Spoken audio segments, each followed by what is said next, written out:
Hi guys! For today's videos, tayo ay may tinda again ng Penoy kasi ilang araw tayo na bakante dahil nga wala tayong deliver. So ito ngayon, meron na tayong Penoy at tayo ay maggagayak na.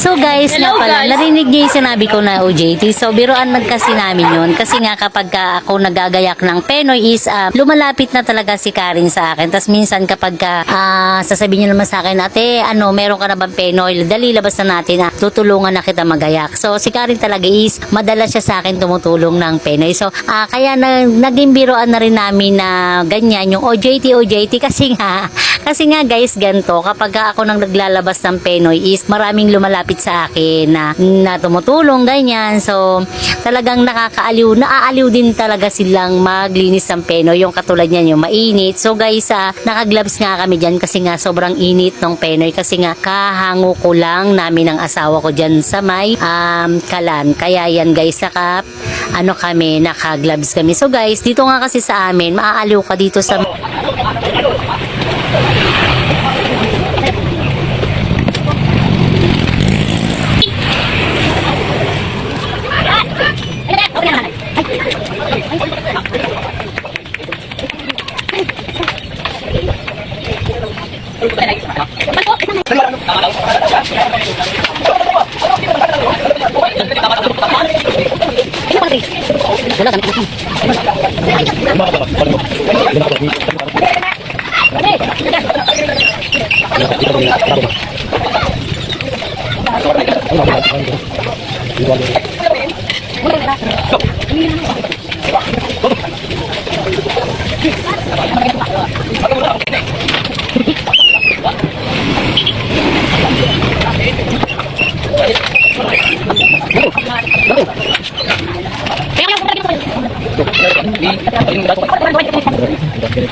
Meron tayo si ano, 200 kaya kayo tayo kilo. Wala na, wala rin ba? Oo, doon sa kaya.